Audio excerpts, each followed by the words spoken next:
Assalamualaikum warahmatullahi wabarakatuh.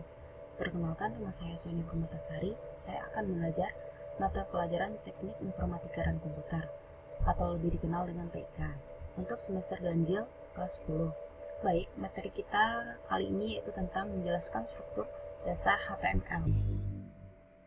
Materinya yaitu tentang menjelaskan struktur HTML.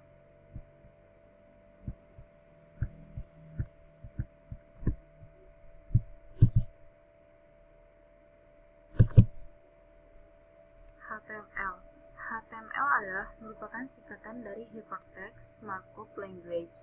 Adalah script untuk menyusun dokumen-dokumen web.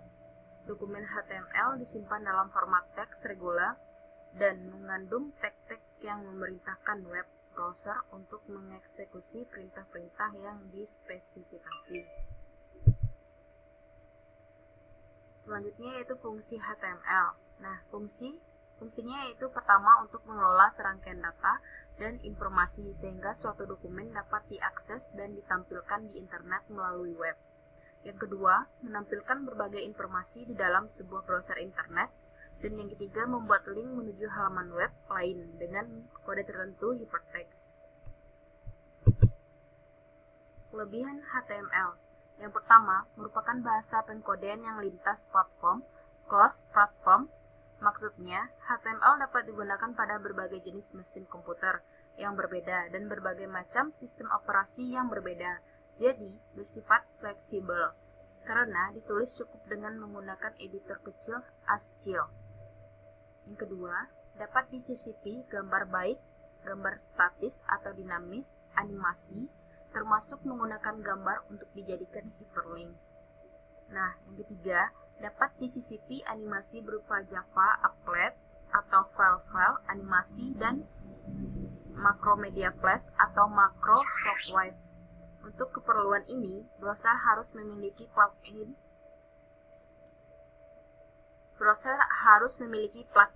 khususnya untuk menjalankan file-file animasi.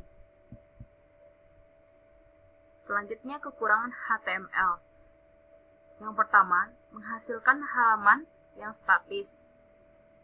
Yang saya tahu, untuk memperoleh halaman web yang dinamis harus menggunakan bahasa pemrograman tertentu, seperti JavaScript atau VB-Script dan animasi seperti Flash atau Shockwave. Yang kedua, memiliki tag-tag begitu banyak sehingga susah dipelajari untuk yang masih awam. Tidak dapat menghasilkan halaman interaktif. Ini maksudnya klien dapat berinteraksi dengan server. Untuk keperluan itu, HTML harus dipilih bahasa pemrograman yang dapat menangani hal tersebut. Contohnya Perl, AU, TCL.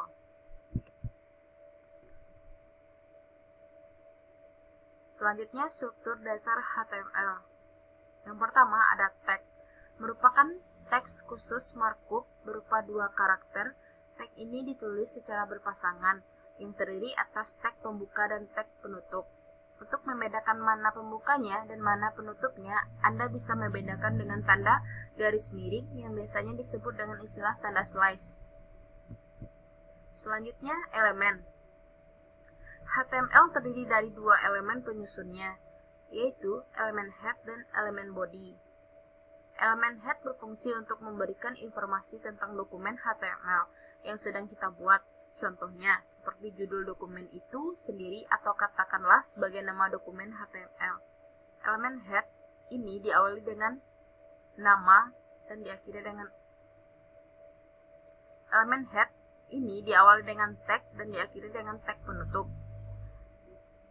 Elemen body berfungsi untuk menentukan bagaimana suatu dokumen yang kita tulis itu ditampilkan dalam browser. Dari segi paragrafnya, listnya, tabelnya, dan bentuk format lainnya. Elemen body ini diawali dengan tag dan diakhiri dengan tag penutup. Yang terakhir yaitu atribut.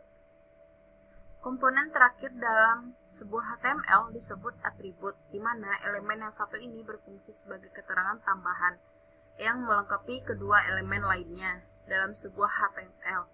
Ketika Anda menulis atribut pada kata terakhir harus diakhiri dengan tanda kutip agar tidak terjadinya error, file atau tulisan yang dituliskan tidak terbaca. Oke, sekian pemaparan dari materi saya. Saya akhiri dengan Assalamualaikum warahmatullahi wabarakatuh.